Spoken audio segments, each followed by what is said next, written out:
오늘 마리아의 마리아를 만난 엘리사벳의 찬양, 엘리사벳의 그 모습에 대해서 우리가 예수님을 만났을 때 우리들의 모습은 또 어떠해야 될 것인지를 함께 나누며 은혜를 나누는 이 시간이 되기를 바랍니다. 여러분, 불임 여성 한나가 임신했다는 것도 놀라운 일이죠, 그죠? 그런데 의학적으로 임신할 수 없는 사라가 임신했다는 것은 그보다 좀 더 놀라운 사실이에요, 그죠?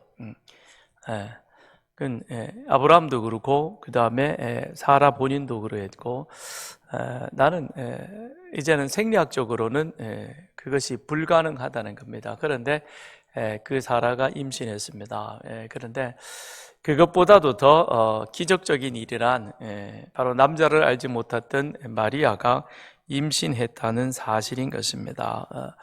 천사가 와서 마리아에게 성령의 능력이 너와 함께 하심으로 너는 임신했다, 성령으로 임신했다, 잉태했다라고 그 사실을 알려주면서 동시에 내 친족 엘리사벳이 늙었지만 그 역시 하나님의 능력으로, 성령의 능력으로 임신했다는 사실을 알려준 것입니다. 마리아의 임신은 믿음으로 이루어진 것이죠. 그래서 38절을 가서 보면 마리아가 이르되 주의 여정이오니 말씀대로 내게 이루어지이다, 말씀대로 내게 이루어지이다 라고 마리아는 고백했고, 성령은 천사는 떠나갔고, 그리고 마리아는 이후로 임신하여 예수 그리스도를 그렇게 출산하게 됩니다. 만일 마리아가 무슨 말씀입니까? 저는 이 사실을 도저히 받아들일 수 없습니다. 그러면 마리아는 임신이 안 됐겠죠. 그렇죠? 마리아는 임신이 안 됐을 것이고, 그럼 하나님의 구속사는 어떻게 되었을까요? 다른 사람을 통해서 하나님은 다른 방법으로 이루어지실 겁니다. 거기에 대해서 우리는 걱정해야 할 이유는 전혀 없습니다. 우리가 걱정해야 할 것은, 우리가 진정으로 고민해야 할 것은 내가 하나님 말씀 앞에 그 말씀을 믿음으로 순종하는가. 지금 여러분이 예수 십자가의 능력으로 구원받아 하나님의 자녀 되었고, 나는 그로 인하여 죄사함을 받아 천국 백성이 되어 그리스도의 나라로 옮겨진 자로 그리스도의 가르침을 따라 순종하며 살아가고 있는가? 거기에 대한 질문에 대해서 내가 지금 어떠한가라고 하는 것을 우리가 이 시간 우리 안에 해답을 얻고 집으로 돌아가야 되겠습니다. 그렇죠? 이게 중요한 거예요. 만일 마리아가 순종하지 않았더라면 하나님의 구원은 어디로 갔을까? 그건 하나님이 하실 일입니다. 여러분들이 고민할 일은 전혀 아니라는 거예요. 우리는 고민하지 말아야 될 것에 대해서는 고민하고, 진정으로 우리가 하나님 앞에 기도하고, 그 다음에 돌아봐야 할, 내 자신을 돌아봐야 할 그 부분에 대해서 우리는 오히려 무덤덤한 그런 모습이 있죠. 오늘 이 시간 다시 한번 나는 하나님의 말씀을, 하나님을 믿는가? 하나님이 예수 그리스도를 통해서 십자가로 나에게 이루어 주신 이 하나님의 구원의 능력을 나는 믿음으로 아멘하고 있는가? 그걸 믿음으로 말미암아 이 앞에서 내가 어떤 일이 닥칠지라도 거기에 대해서 나는 그 모든 것들을 내 책임으로 받아들이고, 그리고 하나님을 원망하지 아니하며 어떤 상황 속에서도 하나님 앞에 순종하며 나아가느냐 하는 겁니다. 여기에 대해서 여러분은 어때요? 아멘이요? 아멘이 별로 없으시군요. 아멘 하시기 바랍니다. 아멘이 되어야 됩니다.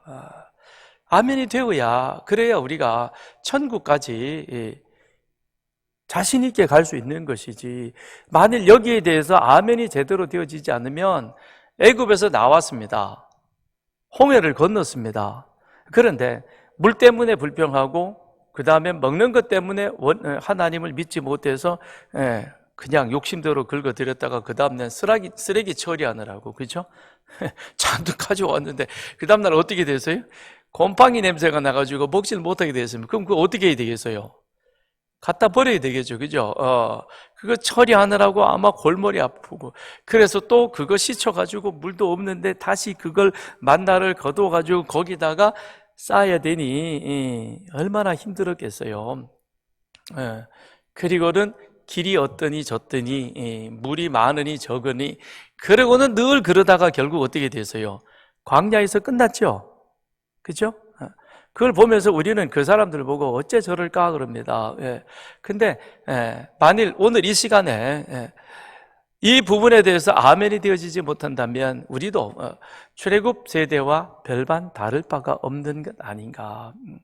우리는 출애굽 세대가 아니라 만나 세대가 되어야 할 것입니다. 하나님의 약속의 말씀을 듣고 믿고, 그리고 그 말씀에 따라 순종하여, 그리하여 요단강을 건너갈 때에 하나님의 언약궤 하나면 충분합니다. 하나님 말씀 한마디면 우리에게는 충분합니다라는 그런 믿음의 고백이 여러분과 저에게 있기를 바랍니다. 마리아는 말했습니다. 말씀대로 내게 이루어지이다. 이것은 이제 내 속에 일어나고 있는 모든 일들에 대해서 내가 그 일들을 감당해 가겠습니다. 물론 그거를 자기 자신이 해결하겠다는 것이 아니라, 우리가 예수를 믿지만, 애굽에서 나왔지만 우리 앞에는 가는 길의 문제도 있고 먹는 문제도 있고 마실 물의 문제도 있다는 겁니다. 때로는 아말렉이 쳐들어오는 그런 일들도 있더라는 거죠. 그러면 예수 구원 받았지만, 그러나 하나님 앞에 천국에 완전히 입성하기까지는 이 세상을 살아가는 동안에는 현실적으로 먹고 마시고 입는, 때로는 가정의 문제, 남편의 문제, 직장의 문제, 이런 현실적인 문제들이 우리 앞에 있을 때, 그때 그 부분에 대해서는 내가 믿는 믿음으로 감당하며 극복하며 나가겠습니다 라는 거죠. 그러니까 하나님은 우리를 하나님의 형상대로 지으셨습니다. 하나님의 형상대로라는 것은 하나님은 우리들에게 자유의지를 주셨다는 겁니다. 내가 하나님 앞에 순종할 수 있는, 아멘할 수 있는 자유도 주셨고 노멘할 수 있는 자유도 주셨던 겁니다. 그러니까 아멘해서 아멘 이후에 일어나는 일들에 대한 책임도 내가 감당해야 할 것이지만, 아니요라고 했을 때 거기에 마땅한 형벌도 우리는 내가 받아야 되는 겁니다. 그거는 나의 문제인 것입니다. 그렇기 때문에 하나님은 우리에게 자유의를 주셔서, 그러니까 로봇처럼 그냥 입력된 대로 튀어나오는 그런 것이 아니라 우리들에게 자유의를 주셔서, 그렇게 하나님은 하나님이 우리에게 주신 의지적 선택에 따라서 우리와 자유로운 진정한 사랑의 교제를 나누시기를 원하셨다라는 것입니다. 그래서 하나님은 우리와 인격적 관계 속에 인격적 교제를 나누면서 하나님 은혜 안에 하나님이 주시는 그 축복들을 우리가 누리기를 원하셨던 것입니다. 자, 이제 마리아가 말씀대로 내게 이루어지이다 라고 그렇게 나갈 때에 하나님은 그런 마리아를 그냥 내버려 두시지 않는 것이죠. 35절에 가서 보면, 천사가 대답하여 이르되 성령이 내게 임하시고 지극히 높으신 이의 능력이 너를 덮으시리니, 여기서 성령이 임하시고 지극히 높으신 이의 능력이 너를 덮는다는 것은, 그것은 모세가 하나님의 명령대로 성막 건축하기를 말씀대로 이루어 놓았더니 그 다음에는 거기에 무엇이 가득했어요? 출애굽기 40장에 보면 하나님의 영이, 구름이 가득하여서 그리하여 모세뿐만 아니라 제사장도 능히 들어가서 섬기기 어려울 정도가 되었다는 겁니다. 그러니까 우리가 아멘하고 나아갈 때 하나님께서는 우리 앞에 닥치는 그와 같은 일들을 우리 혼자만 감당하도록 내버려 두시지 아니하시고 누구를 보내십니까? 성령님을 보내셔서 우리로 하여금 그리스도의 가르침을 깨달아 기억나게 하고 그 가르침에 따라서 하나님 주님 앞에 기도하게 하시고, 때로는 우리 하나님은 우리와 함께 할 수 있는 좋은 동력자를 보내주셔서 그 동력자와 더불어 함께 그 일들을 감당하도록 해 가신다는 겁니다. 그러니까 자, 마리아가 그렇게 응답을 하니까 그 다음엔 하나님이 누구를 세워주셨습니까? 같이 약혼했던 남편을, 마음이 돌아서잖아요, 그렇죠? 이게 도대체 무슨 일이지? 확 그냥 벌려버릴까? 이걸 드러내놓으면 그 다음엔 마리아는 돌에 맞아 죽든지 참 어려워지게 됩니다. 그런데 요셉은 의로운 사람이라 이 일을 드러내지 않았고 가만히 그냥 조용히 자기 선에서 해결하려고 했을 때 성령이 뭐라 그러죠? 아니야. 그는 다른 짓을 한 것이 아니라 하나님의 성령이 그와 같은 일들을 이루신 거야. 그러면서 누구를 설득합니까? 함께 갈 가장 소중한 사람인 자기 배우자 요셉을 설득시켜 주십니다. 이미 약혼했고 그리고 앞으로 책임질 그 사람이 자신에 대하여 이것은 하나님이 하신 일입니다라고 믿어주고 같이 간다면 이것보다도 더 큰 힘이 어디에 있겠습니까? 그렇잖아요. 돌을 맞아도 이제는 요셉이 앞장서서 막아줄 겁니다. 그러지 마시오. 내 아내는 그런 사람이 아니라 하나님의 성령이 저와 함께 하셨습니다. 사람들은 안 믿으려 그러겠죠. 그렇잖아요. 요즘도 그렇잖아요. 요즘 처녀가 애 낳는 게 별로 요새는 뉴스가 안 됐어요. 그죠? 제가 중학교 다닐 때만 하더라도요, 저희 동네 고등학교 다니는 누나가 있었는데, 그 누나가 어떻게 임신을 했나 봐요. 그래가지고는 아기가 낳을 그때까지 이 배에다가 뭐죠 이거? 붕대를 감아가지고 이게 표가 안 나도록. 그러니 학교 가서 얼마나 힘들었을까. 근데 결국에는 이제 그게 산딸이 되니까 이제 드러날 거 아니에요, 그죠? 근데 그냥 그 아기 낳고 나서 엄마는 동네 부끄러워서 못 나간다고 그러고 엄마가 병이 나가서 들어눕고 그러고 나서 그 다음에 한 3, 4개월 지나니까 오히려 그 누나는 아기 안고 보란 듯이 동네 다니면서 바뀌어졌어요. 근데 하여튼 바뀌더라고요. 보니까 뭐 하여튼 여러 가지 소문이 무성했죠. 누구냐 어쩌냐 뭐 그랬는데 아무튼 그때는 그게 동네 아주 뉴스거리였어요. 하여튼 뭐 가다가도 저 같은 별로 관심 없는 사람에게도 그 얘기가 들렸으니 우리 엄마들 사이는 얼마나 재밌었겠어요. 그죠? 매일마다 새로운 사실이 안 밝혀졌겠어요. 그죠? 이 나오고 저 나오고 이래가지고는 재밌을 거예요. 근데 2000년 전에는 어땠겠어요? 더 난리였을 거예요. 그죠? 더 별의별 일들이 다 있었을 것입니다. 그 사람들이 믿으려 하겠습니까? 더군다나 이 시기는 영적으로 그렇게 밝은 시기는 아닌 것입니다. 말라기 이후 중간 시대를 지나가는 그때 영적으로 하나님의 말씀이 그렇게 사람들에게 밝히 임하지 않는 그 시대에 성령의 능력으로 임신했다. 아유, 코웃음 칠 일이죠. 그렇잖아요. 말도 안 되는 얘기야. 어디다가 아무데나 갖다 그 말을 붙이냐. 그러고는 그랬을 겁니다. 그럴 때 요셉이 앞장서 가지고 아니요, 맞습니다. 내 아내 마리아는 절대 그런 여자가 아닌 것입니다. 그러면서 그 앞을 감당해 주었다라는 것입니다. 그렇게 하나님께서는 우리가 하나님 앞에 헌신하며 하나님의 말씀에 자발적 순종으로 나아갈 때에 그때 하나님께서는 감당할 수 있는 성령의 충만함을 우리들에게도 허락하여 주시면 함께 그 길을 같이 걸어갈 수 있는 그런 귀한 믿음의 동력자들을 우리 가운데 허락하여 주시는 줄 믿습니다. 그러므로 우리는 우리가 할 일은 하나님 앞에 오직 하나인 것입니다. 믿음으로 순종하는 것. 그 다음에 나머지 일은 하나님이 그 일들에 대해서는 해결해 가시고 처리해 가시는 줄 믿습니다. 자, 그렇게 해서 천사가 떠나갔습니다. 이제 혼자 남았죠, 그죠? 그러니 혼자 남은 마리아가 어떻게 하느냐? 39절 같이 읽어요. 시작.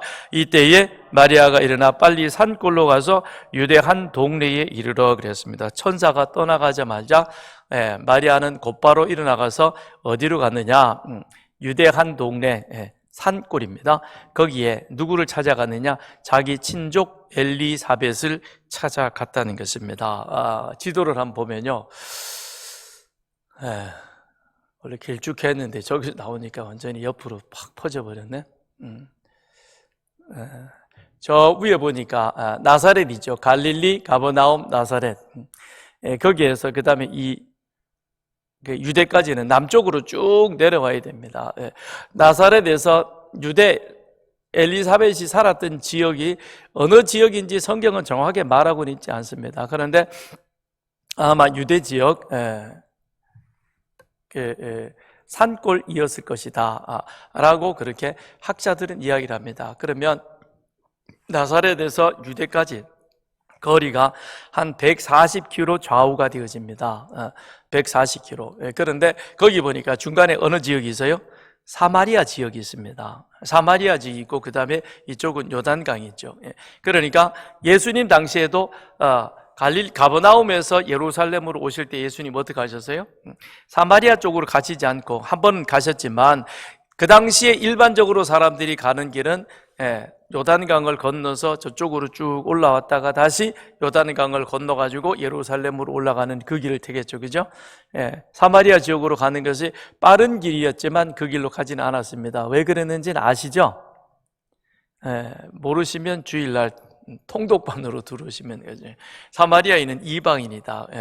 지들도 별로 잘난 것이 없는데 저쪽으로 들어가면 부정한다. 그래가지고는 안 갔습니다. 그러면 아마 마리아도 별반 다르진 않았을 것입니다. 그럼 나사렛에서 그가 올라갈 때 사마리아 지역으로 올라갔다기보다는 아마 요단강을 건너가지고 저 요단강 그 계곡길을 쭉 타고 올라가면서 그러면서 나중에는 다시 건너서 예루살렘으로 올라가죠. 예루살렘은 지형이 높죠. 한 800-900m가 되니까 올라가는 지역입니다. 거기에 유대 지역까지 갔으니까 한 140km 정도 걸어서 가면 빨리 가도 3-4일 이상이 걸린다고 그래요. 그러니까 꽤 먼 거리예요. 그렇죠?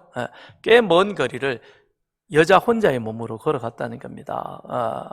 지금처럼 뭐 고속버스 타고 편안하게 가거나 그런 게 아니라 그 당시에 그 길을 걸어갔으니 얼마나 위험했겠습니까? 그러니까 성경은 그냥 학자들이 이거는 추정하고 있는 겁니다. 한 4일 정도가 걸리지 않았을까. 며칠을 갔는지, 어디로 갔는지, 어떻게 갔는지, 누구랑 같이 갔는지 거기에 대해서는 말하고 있지 않습니다. 왜냐하면 그건 별로 중요하지 않기 때문에 그냥 지나가는 거죠. 중요한 건 뭡니까? 마리아가 천사가 와서 자기에게 수태고지를 하고 난 이후에 그 다음 그걸 마리아는 그 당시에는 그대로 받아들였습니다. 아멘으로 받아들였습니다. 그런데 아멘으로 받아들였지만 한편으로는 천사가 그에게 남겼던 말, 내 친족 엘리사벳도 나이가 많아 늙었지만 그도 성령의 능력으로 임신하였느니라 라고 하는 그 말을 들으면서 마리아에게는 확인해 보고 싶었던 것이죠. 그건 마리아가 그 전에 천사 앞에서 말씀대로 이루어지다라고 하는 것은 그거는 엉겹결에 그냥 그렇게 대답하냐, 그게 아니었습니다. 그건 분명히 믿음으로 신앙적 고백이었습니다. 그러나 신앙적 고백과 더불어 함께 하나님의 역사가 내 안에도 일어났다면, 그렇다면 나보다 먼저 6개월 전에 이미 하나님께서 엘리사벳, 그도 늙어가지고 임신하지 못했던 그 여인에게도 하나님의 이적적 현상이 나타났다면 확인하고 싶은 것이죠. 그 확인을 통해서 뭘 더 확증하고 싶은 겁니까? 천사가 나에게 말했던 이 사실이 그것이 하나님의 역사요 하나님의 일하심이다라고 하는 이 사실에 대한 확인을 하고 싶은 것이죠. 그건 우리 인간에게 누구에게나 있는 그와 같은 모습인 것입니다. 내가 기도하거나 아니면 말씀 보면서 어떤 부분에 대해서 어떤 어려운 문제가 있었는데, 그런데 하나님이 나에게 주신 그런 어떤 메시지, 음성이 있습니다. 그러면 우리는 그걸 확인하고 싶죠. 그래서 말씀을 통해서 더 그 자신을 분명하게 확인해 가는 것과 같다라는 것입니다. 그래서 엘리사벳을 찾아간 것은 그거는 마리아가 믿지 못해서가 아닌 것입니다. 자신 안에 성령의 능력으로 이루어진 이 초자연적 하나님의 역사, 그 당시에 이것은 그야말로 굉장히 희귀한 흔치 않는 일이었습니다. 그런데 나에게 이 사실이 이루어졌다는 것을, 그걸 내가 믿음으로 고백했는데 정말 엘리사벳에게도 그 사실이 일어난 것이 확실한 것인지 가서 눈으로 보면서 하나님은 살아계시구나, 살아계신 하나님은 지금도 믿음으로 반응하는 그 사람을 통해서 하나님은 일하시고 계시는구나 라는 확신을 갖게 되는 것이죠. 그 확신은 이후에 그 자신이 앞으로 감당해야 할 그와 같은 모든 일에 있어서 그것은 큰 감당할 수 있는 능력이 되어가는 것입니다. 그래서 우리는 경험도 필요한 것입니다. 신앙생활을 하면서 말씀을 듣고 말씀 안에서 우리 현상 속에서 일어나고 있는 그 일에 대한 그런 실증적 간증, 이것이 필요한 것이죠. 그래서 체험도 때로는 필요한 것입니다. 하나님이 함께 하시는구나, 하나님이 도우시는구나, 하나님이 역사하셔 가시는구나, 이걸 우리가 확인해 갈 필요가 있는 것이죠. 동시에 마리아에게는 인간적 위로가 필요했겠죠. 그죠? 그는 처녀입니다. 결혼한다는 그 자체도 그에게는 상당히 받아들이기가 힘든 그런 부분일 수도 있죠. 그런데 이게 약혼 이후에 정식 동거하는 그런 이 과정 속에 자신이 임신했다고 했을 때에 그 안에서 나타나고 있는 심리적으로 여러 가지 불안한 그런 모습들, 그 과정 속에서 자기보다 이미 6개월 먼저 임신했고, 그리고 이미 결혼 생활에서 오랜 시간을 지나온 그 사람에게, 엘리사벳에게 가서 그는 같이 함께 이 일들을 나눔으로 말미암아 이미 이 상당한 과정들을 겪어온 그 엘리사벳이 자신의 입장과 처지와 형편을 잘 알 것이다. 그렇잖아요. 먼저 이미 임신을 했고 임신하면서 경험했던 그런 여러 가지 상황들을 그는 알고 있기에, 그러기에 엘리사벳과 함께 교제를 나눌 때에 그때에 자신에게는 큰 위로가 있을 것이다. 인간적 위로가 마리아에게는 필요했던 것입니다. 그랬기에 그는 먼 거리지만 그러나 그 일들을 갔다는 것이죠. 히브리서를 보면 4장 15절 16절에 우리에게 있는 대제사장은 우리의 연약함을 동정하지 못하실 이가 아니요 모든 일에 우리와 똑같이 시험을 받으신 이로도 죄는 없으시니라. 그러므로 우리는 긍휼하심을 받고 때를 따라 돕는 은혜를 얻기 위하여 은혜의 보좌 앞에 담대히 나아갈 것이니라. 우리 예수님은 완전한 인간이셨지만 그러나 그는 죄가 없으시다라고 말씀합니다. 죄가 없으시고 그런데도 불구하고 십자가에서 그런 고난과 고통과 조롱을 받으신 것은, 그거는 바로 우리들을 위로하고 우리들을 격려하고 우리들을 돕기 위해서, 우리들이 당하는 그와 같은 일에 우리 주님께서 그 일들을 친히 동참해 가시기 위해서, 그러기 위하여 주님께서 이런 고난을 당하셨다는 겁니다. 그러니까 우리의 당하는 모든 고난을 이미 우리 주님께서 그 일들을 다 경험해 가셨고, 그러기에 우리에게 있어서는 가장 좋은 위로자가 계신다면 그는 다름 아닌 바로 우리 주님이십니다. 우리 주님의 위로는 그 어느 것보다 완전한 것입니다. 우리 주님의 위로는 우리의 연약함을 동정하지 못하실 리가 아니라 그랬습니다. 충분히 내가 있는 그 어려움과 내가 당하고 있는 형편과 상황, 그거를 주님은 다 아시고 거기에 가장 적절하게 가장 필요한 모습으로 우리를 위로해 주시는 이가 바로 우리 주님이십니다. 우리가 예수를 믿는다는 것은 바로 우리의 연약함을 동정하시고 우리를 충분히 위로하시고 내 형편을 이해해 가실 그 주님이 바로 누구에 있느냐? 내 옆에 있다는 겁니다. 여러분 옆에 느껴지십니까? 옆에 보니까 집사님이 계신데요. 근데 집사님하고 나 사이에 예수님이 계십니다, 지금. 그 좋은 위로자가 늘 24시간, 우리는 때로는 잠들어서, 때로는 다른 일에 정신 팔려가지고 그럴지라도 우리 주님은 이런 모든 상황을 다 아시고 그것을 지켜주시고 도와주실 준비가 되어 있습니다. 그 좋은 주님이 여러분과 함께 계시는데 잘 이해하십시오. 지혜롭게. 세상 말로 잘 이용하십시오. 그래야 되잖아요. 그죠?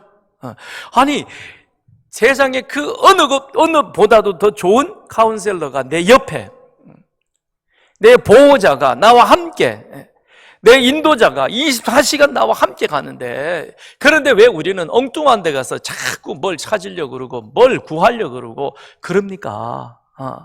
그러니까 말씀 보시며 기도하시면서, 그죠? 바울이 그래서 뭐라 그랬습니까? 무시로. 하도 우리가 무시로 기도 안 하니까 나오나가에 무시로 그러는데, 아이고 참나 걱정이 된다. 예. 무시로. 예. 그러니까 수시로 하나님 앞에 주님께 물으세요. 그 주님은 하나님 곁에 서서 지금 우리를 위하여 뭘 하십니까? 중보하시잖아요, 그렇죠? 우리가 잘못되었을 때 주님 앞에 우리를 중보해 주시고, 우리가 연약할 때 하나님 힘달라고 주님이 또 중보하시고, 그 주님을 좀 세상 말로 잘 이용하시라. 그러기 위해서는 우리가 말씀을 가까이 하고 하나님 앞에 와서 늘 기도하며, 그러면서 그 주님과 날마다 행복한 그런 동거하시는 여러분 되기를 주님의 이름으로 축원드립니다. 그러니 마리아에게 있어서 그가 지금 천사가 떠나가자 곧바로 일어나서 엘리사벳을 찾아간 것은 바로 이런 모습인 것이죠. 그래서 가는 길이 힘들고 어려웠지만 그에게 있어서는 내가 엘리사벳을 찾아가면, 그러면 지금 내가 궁금해하는, 내가 제대로 이해되어지지 않는 그런 모든 부분에 대해서 분명히 좋은 해답을 얻을 것이다 라고 그렇게 찾아갔습니다. 그런데 41절 사가랴의 집에 들어가 엘리사벳에게 문안하니 엘리사벳이 마리아가 문안함을 들으매 아이가 복중에서 뛰노는지라 엘리사벳이 성령의 충만함을 받아 그랬습니다. 여기 보면 참 재밌는 표현을 루가가 자세하게 하고 있습니다. 자, 1장에서 우리가 전번에도 처음 시작하면서 말씀드렸듯이 3절에 보면 1장 3절에 모든 일을 근원부터, 뿌리부터, 시작부터 자세히 미루어 살폈다 그랬죠. 그죠? 자세히 살피고 그 다음에 미리 다 보면서 살피고 그리고 확실하게 잘 살펴서 기록했다는 겁니다. 그런데 여기 보면 참 재밌는 표현이 있는 겁니다. 아이가 복중에서 뛰노는지라 그랬습니다. 임신해 보신 어머니들은 아시죠? 아이가 6개월쯤 지나면 어떻게 해요? 태동을 느낀다 그러죠. 그죠?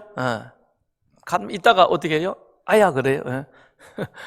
얘가 차네 그러죠? 그래서 이 태중에서 발로 차기도 하고 손으로 때리기도 하고, 그 얘기는 뭐예요? 나 여기 있다는 거 알려주는 거죠. 그죠? 나 여기 있으니까 나 듣기 좋은 얘기하고 나 듣기 싫은 얘기하면 나 발로 찰 거야. 아마 그 신호 아닐까. 그러면 자, 이거는 6개월이 지나면서 태동이 느껴지는 것, 5, 6개월 전후로 해서 태동이 느껴지는 것은 그거는 임신함에 있어서 자연스러운 현상인데, 그러면 보세요. 마리아가 일어나 빨리 산골로 가는데 어느 길로 갔는지, 누구랑 갔는지, 얼마나 걸렸는지, 어떻게 갔는지 거기에 대해서는 아무 얘기도 안 하고, 그런데 대신 가장 자연스러운 현상인 이 이야기는 왜 누가가 여기다 기록해 놓았을까? 이유가 있겠죠, 그죠? 가장 자연스러운 현상이지만, 그런데 그 태동이 언제 어떻게 느껴졌느냐 하는 것입니다. 거기 보니까 마리아가 들어가서 문안하니 계세요? 누구세요? 저 마리아예요. 그런데 마리아가 왔네? 라는데, 근데 그 순간 이 복중에서는, 엘리사벳의 복중에서는 무엇이 뛰어놀게 되느냐?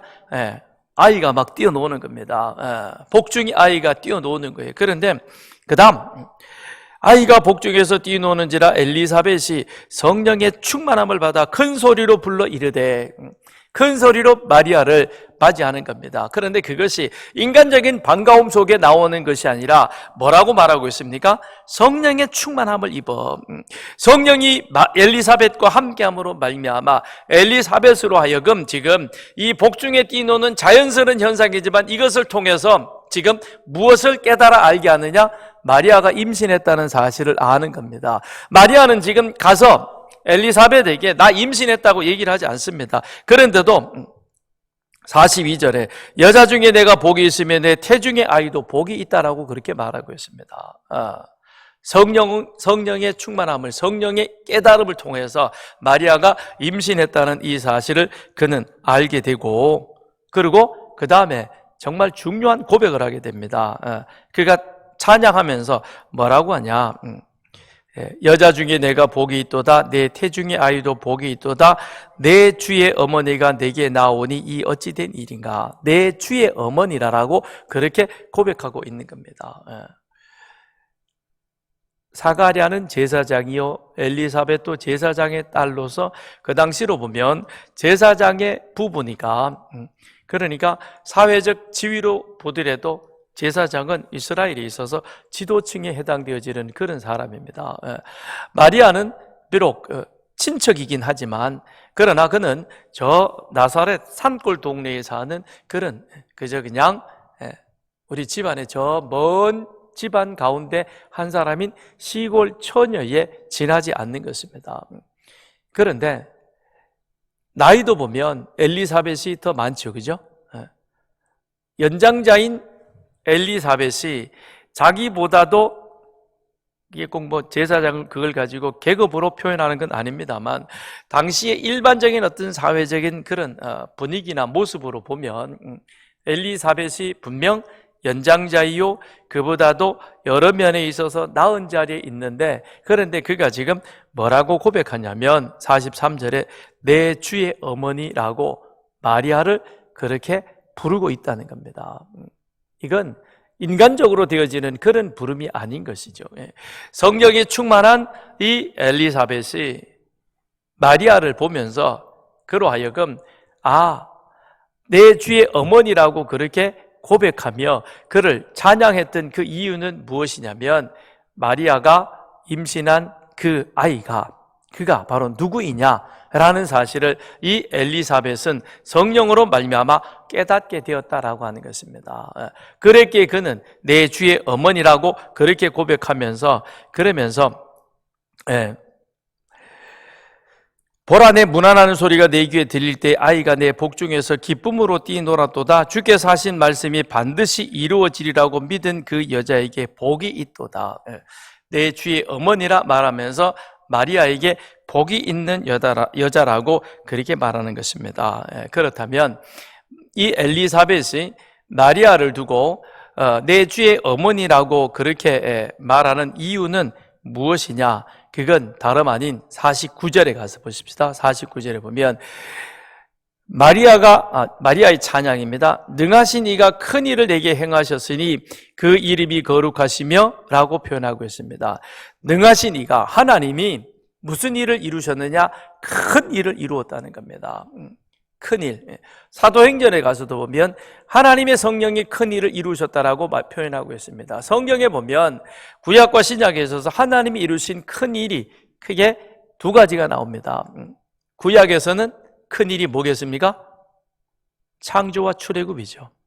그죠? 하나님의 창조한 이후에 하나님께서는 이스라엘 백성들을 애굽에서 불러내셔서 시내 산에서 제사장 나라 백성으로 세워가시는 거죠. 창조하시면서 하나님은 우리 인간과 아름다운 교제를 나누시길 원하는데, 그런데 인간의 교만함과 범죄함이 하나님의 이와 같은 교제를 깨뜨려 버렸고, 그래서 그들을 범죄의 자리에 내어주었지만, 그러나 하나님께서는 애굽에서 그들을 다시금 건져내셔서 그리하여 당신의 제사장 나라 백성으로 삼으신 겁니다. 이걸 구약에서는 하나님이 이루신 큰 일이라고 그렇게 표현합니다. 그런데 이것이 그냥 끝나는 것이 아니라 그것은 신약에 와서 그것이 그대로 성취되어져서 그리하여 지금 마리아를 통해서 예수 그리스도를 성령으로 잉태하게 하시고, 그가 이 땅에 태어나서 하나님께서 약속하셨던 창세기 3장 15절의 그 말씀을 그 아들 예수가 이 땅 가운데 이루심으로 말미암아 하나님의 대속의 사역을 성취하셨고, 그로 인하여서 또한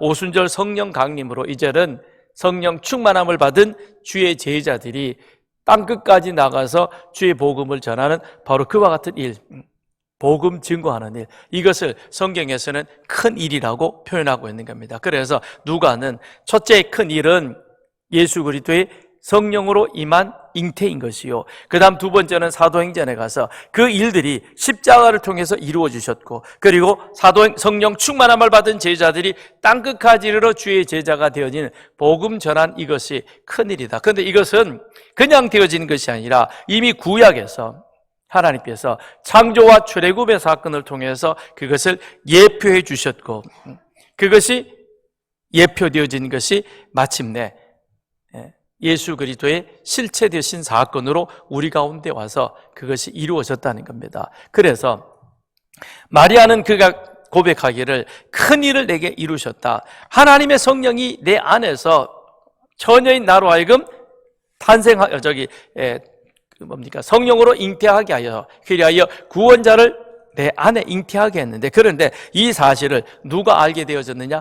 엘리사벳이 성령 충만함으로 그 사실을 알고 그리하여 여자 중에 내가 복이 있도다 라고 말합니다. 한편으로는 그는 내 주의 어머니라고 그렇게 표현합니다. 인간적으로 보면 마리아는 절대 엘리사벳의 어머니가 될 수 없습니다. 그런데 엘리사벳에게 있어서 지금 중요한 것은 누구이냐면 바로 그 태중에 있는 그 아이, 그 예수는 다름 아닌 하나님의 약속된 가운데 이 땅 가운데 보내시기로 약속하신 구원자 메시아인 것이고, 그가 이 땅 가운데 오되 누구를 통해서 오게 되느냐? 내 친족인 마리아의 몸을 통해서 오게 되어졌다. 그러므로 내 구원자를 잉태한 내 이 마리아가 나의 주의 어머니다라고 그렇게 표현하고 있는 것이죠. 그런데 여기서 이 엘리사벳이 내 주의 어머니라고 했을 때 그것은 마리아를 높여서 그린 것이 아니라 엘리사벳의 관심은 어디에 있습니까?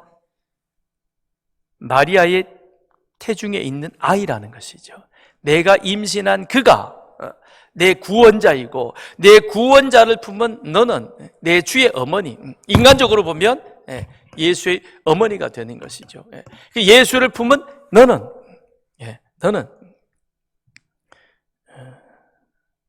42절에 내가 복이 있는 여자이다 라고 말하고 있는 것이죠.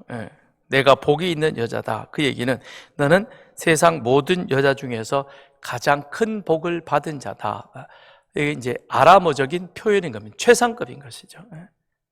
예수를 잉태한 너야말로, 세상 사람들은 너를 보면서 이러쿵저러쿵 말이 많을 수 있겠지만, 그러나 너는 하나님 편에서 볼 때는 가장 복받은 여인이다 라는 겁니다. 왜요? 예수로 말미암아 그 큰 복을 받게 되었다는 것이죠. 내가 잉태한 그 아이는 다름 아닌 만백성을 구원하기 위한 하나님의 약속의 성취이기 때문에, 그래서 이 세상 누구든지 예수 그리스도로 인하여 복받은 자가 될 것이고 예수 그리스도로 인하여 영원한 생명을 얻은 자가 될 것이다. 그러기에 너는 복받은 자다라고 그렇게 말하고 있는 것입니다. 우리도 그렇습니다.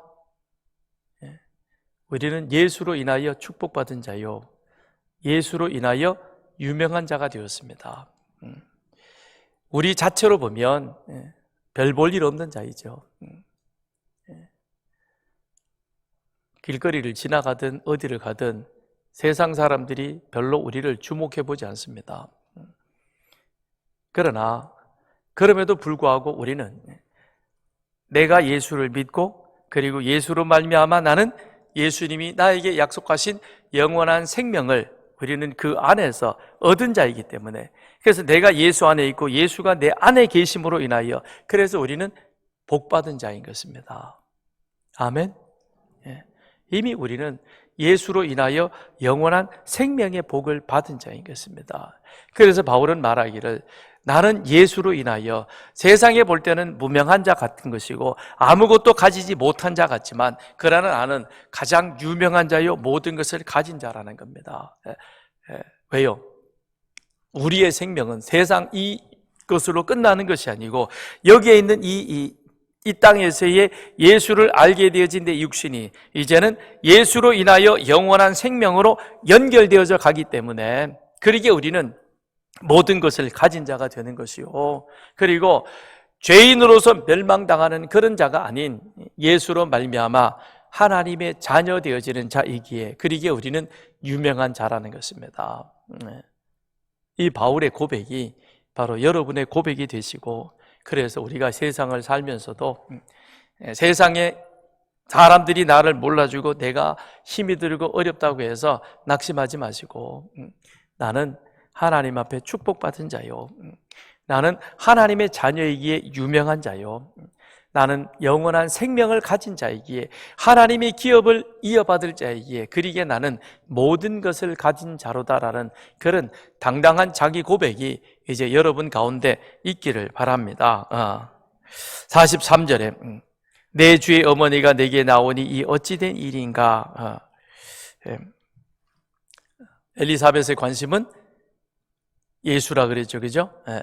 그러니까 마리아가 비록 예수를 잉태함으로 말미암아 복받은 여인이긴 하지만 그러나 엘리사벳의 관심은 마리아에게 가는 것이 아니라 그 태중에 있는 아이에게 있는 것이요, 그 사실은 세례 요한이 증명을 하는 것이죠. 그러니까 마리아예요 라고 그 집에 와서 마리아가 문안할 때에 이 엘리사벳의 태중에서 세례 요한이 기뻐하고 뛰어놀았다는 것은 다름 아닌 예수가 구원자가 우리 가운데 오심으로 인하여 그 안에 큰 기쁨과 즐거움이 있었던 것처럼 우리 또한 오늘 이 자리에 와서 예배 드릴 수 있는 것은 예수 때문인 것이고, 예수 때문에 우리가 예배를 드리되 그 예배는 하나님이 기뻐 받으시는 예배요, 우리의 예배는 살아계신 하나님을 내 삶 속에서 인정하는 것이기에 그러기에 우리의 예배는 기쁨의 예배가 되는 것입니다. 우리가 예배 드릴 수 있다는 이 자체가 감사요 기쁨인 것입니다. 마지 못해서 혹 이거 안 드리면 하나님 앞에 벌 받을 것 아닌가 싶어서 그렇게 율법적으로 예배드리는 그런 자가 되지 말고 이미 우리는 하나님의 은혜 안에서 기쁨으로 예배하는 그와 같은 하나님의 자녀인 줄 믿습니다. 그러면서 그 예수 앞에 이 엘리사벳은 복이 있도다라고 말하면서 예수의 주의 어머니가 내게 나오니 어찌된 일인가 라고 그렇게 마리아의 방문에 대해서 겸손해하며 감사해하고 있는 것입니다. 마리아나 엘리사벳이 세례 요한과 예수 그리스도를 잉태할 수 있는 그런 축복의 씨앗이 된 것은 바로 이런 모습인 것입니다. 사가랴와 엘리사벳은 비록 자녀는 없었지만 그러나 그 당시에 제사장이었고, 그리고 누가는 사가랴에 대해서 어떻게 표현했습니까? 사가랴와 엘리사벳은 의인이요 율법에 흠이 없는 자라 그랬습니다. 이 정도면 충분히 율법적으로는 마음속에 이 정도의 어떤 그런 이 교만함이 있을 수 있죠, 그죠? 우리 이게 제일 경계해야 될 부분이 이 부분인데 은근히 그런 게 있는 거예요. 자식이 뭐 좀 잘 되면 굳이 얘기는 안 하더라도 은근히 이 목소리에 힘이 쫙 들어가는 거예요. 그렇죠? 그 다음에 집안 형편이 좀 괜찮고 뭐 아파트 평수가 좀 괜찮으면 우리는 저기 뭐 요새 서울살이 뜨는 아파트는 어디예요? 왜 요즘 서울에도 그렇잖아요, 그죠? 큰 좋은 아파트 지는데 옆에 또 임대 아파트 지어가지고는 그 가운데 경계해놓고는 지나가지도 못하라 그러잖아요, 그죠? 그래서 애들이 임대 아파트 사는 것 때문에 세상 말로 쪽팔린다 그러죠. 그럼 우리도 그렇잖아요. 나 어디 살아? 나는 1단지 사는데 넓은 평수네. 조금 넓어. 이게 벌써 뭐예요? 이게 딱 들어갔죠, 그죠? 너는 나보다 평수가 낮았구나, 아래 것이구나. 이게 이제 들어가잖아요. 우리 인간은 그런 게 이게 딱 들어있는 거예요. 누구나 다 있는 겁니다. 저라고 예외는 아니죠. 우리 몇 명 모이는데 목사님께 몇 명 모여 그러면 이미 평가는 끝났어요, 그죠? 우리는 너희보다 조금 더 많아. 그 얘기는 뭐예요? 알아서 날 모시라는 그런 거잖아요, 그죠? 아이고, 이게 하나님의 은혜이지. 근데 저 안에도 그런 게 은근히 있더라고요, 보니까. 제가 언젠가 한번 어느 장로님하고 전에부터 교분을 갖고 있던 장로님하고 이런저런 얘기하는데 그 장로님, 그 교회 목사님도 이제 은퇴하시나 봐요. 그래서 은퇴 준비하면서 뭐 이런저런 얘기를 이제 저하고 같이 나누었어요. 그러다가는 뭐 교회 이런저런 얘기를 하더라고요. 그래서 뭐 우리가 뭐 한 300여 명 정도 모이는데요, 뭐 예산이 얼마고 뭐 이러더라고. 그래서 제가 그 얘기를 듣고 제 아내에게 그랬어요. 그래서 이랬더라 그랬더니 집사람이 저보고 딱 하는 말이 그러더라고요. 그래서 기분 좋았겠네 그러더라고요. 우리 둘 사이 오고 간 대화의 그 숨은 뜻이 뭐겠어요? 그 교회 예산이 우리 교회 예산보다 조금 적더라고. 은근히 이게 있는 거죠. 그죠? 예. 그러니까 깨뚫어 본 거예요. 아이고, 저 인간이 또 예산 요구 때문에 살짝 교만이 들어갔겠구나. 아니나 다를까 딱 찍혔지 뭐. 예. 그런 교만이 우리 속에 있는 겁니다. 그러면 엘리사벳도 그러지 않겠어요? 나는 율법으로 하나님 앞에서 흠도 없고 의로운 사람이고 제사장이고, 근데 너는 저 나사렛 총구석에 사는, 죄송합니다, 촌년 아니냐. 예. 근데 네가 웬일이지? 이럴 수 있죠, 그죠? 이렇게 되잖아요, 그죠? 그런데 뭐라 그랬어요? 내 주의 어머니가, 주의 어머니가 어떻게 내게 나오시나이까? 이 속에는 뭡니까? 겸손과 감사가 그 속에 들어있는 겁니다. 왜 하나님이 그 당시에 많은 제사장들 가운데에서 사가랴, 엘리사벳을 선택했을까? 아이가 없어서 아이 없는 부모들도 있었을 거예요. 그런 가운데 엘리사벳이 선택되어진 것, 더군다나 나사렛 촌구석에 살던 마리아가 그렇게 하나님의 선택함을 받아서 예수 그리스도를 잉태할 수 있었던 것, 이건 다 이유가 있는 겁니다. 우리는 하나님 앞에 겸손해야 됩니다. 정말 겸손해야 됩니다. 우리 안에 잘난 건 뭐 있습니까? 뭐가 잘났습니까? 아무것도 없는 거예요. 우리는 다 하나님의 은혜로 구원받았다는 이 사실을 우리는 늘 잊지 말아야 됩니다. 그렇게 하나님 앞에 겸손하고 어떤 상황 속에서든 하나님의 은혜에 감사하며 기뻐하는 것, 이게 하나님 앞에 쓰임받는 하나님의 도구됨의 중요한 요소라는 것입니다. 성경을 보십시오. 예수님의 제자들 가운데서 특별하게 잘난 사람이 있습니까?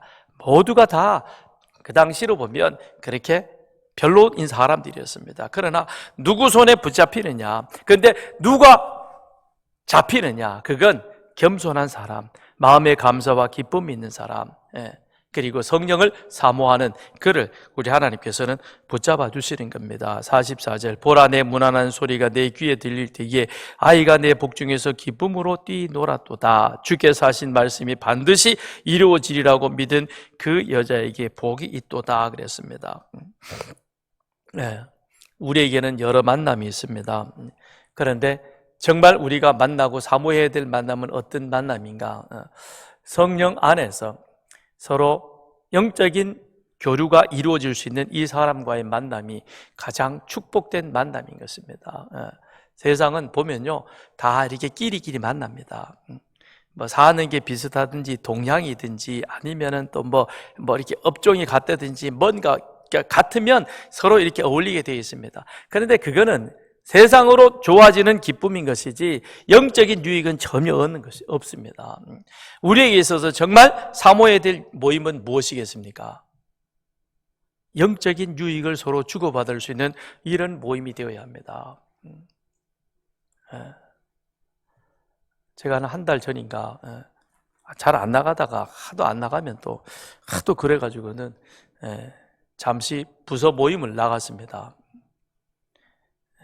그런데 갔다 오면서 제가 그랬어요. 그때 마침 노회장도 있고 그래서 제가 뭐 노회장하고 친하니까 형 동생하고 그러니까 나 다시는 안 올 거야 그랬더니 그렇지? 재미없어. 나도 재미없어 그러더라고요. 진짜 재미없는 모임입니다. 그런데 가면. 근데 그렇지 않는 모임, 서로 만나면 별 얘기 안 하더라도 서로에게 도전이 되고 은혜가 되고 서로의 믿음을 키워갈 수 있는 이런 만남, 그 만남을 여러분 사모하시길 바랍니다. 그런 만남이 교회 안에서, 가정교회 안에서 잘 이루어지길 바랍니다. 그래서 가정교회가 서로 만남을 사모하고 만나기를 기대하고 만나면 서로에게 유익이 되어지고 함께 만나서 더 내 믿음이 같이 세워짐으로 교회가, 가정이 건강하게 되어지는 그런 만남, 지금 엘리사와 마리아의 만남이 바로 그와 같은 것이죠. 그래서 엘리사벳이 마리아를 축복합니다. 뭐라고 축복합니까? 주의 말씀이 반드시 이루어지리라고 믿은 그 여자, 그에게 복이 있다. 이거는 누구를 지금 생각하면서 이런 축복을 할까요? 자기 남편이겠죠, 그죠? 안 그래요? 사가랴는 지금 못 믿었잖아요. 그래서 어떻게 됐어요? 벙어리가 돼버렸잖아요. 그죠? 못 믿으니까 믿음 없지 입 닫어. 그래가지고 하나님 입을 딱 닫아버린 거예요. 자기 남편은 그게 지금 잘 안 믿어져가지고, 그런데 마리아는 어때요? 믿는 거죠. 그러니 내가 복받은 여자여, 진짜 너는 여인 중에서 가장 큰 복을 받은 여인이다라고 그렇게 말하고 있는 겁니다. 이 마리아가 복받은 것은 다름 아닌 것이죠. 하나님 앞에 믿음과 순종으로 나아가는 것입니다. 어느 시대든 처녀로 임신해서 한다는 것은 그건 굉장히 불편하고 힘든 일인 것입니다. 그럼에도 불구하고 그 모든 것들을 그대로 고스란히 받아들이는, 그러면서 그것을 자기 안에 용납되어지는 이것, 믿음 아니면 힘든 것이죠.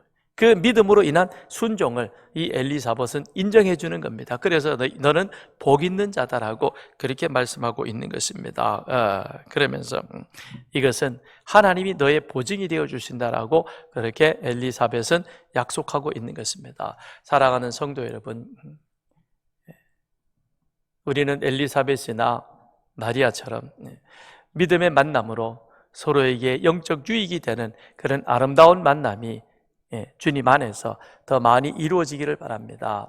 또한 엘리사벳이나 마리아처럼 하나님 앞에 더 겸손하고, 겸손함이 감사와 기쁨으로 연결되어지는 그런 은혜가 있으므로 하나님 앞에 늘 쓰임받는 그런 저와 여러분 되기를 바랍니다. 그리고 믿음으로 하나님 앞에 순종함으로 하나님의 뜻을 내 삶 가운데 이루어가는 그런 여러분 되어서 끝까지 우리는 주님 앞에 쓰임받는 그런 하나님의 일꾼 되기를 주님의 이름으로 축원드립니다. 이 시간 우리 같이 기도하겠습니다. 기도하실 때에 하나님, 나에게 영적 유익이 될 수 있는 아름다운 만남의 사람, 만남의 동력자를 허락하여 주옵소서. 또한 엘리사벳과 마리아처럼 저도 하나님 앞에 더 겸손함으로 하나님 앞에 귀하게 쓰임받는 하나님의 도구 되게 하여 주옵시고, 그 일들을 통하여도 하나님 앞에 순종할 수 있는 그런 복된 믿음을 허락하여 주옵소서. 함께 이 시간 우리 주님 한번 부르짖고 기도합니다.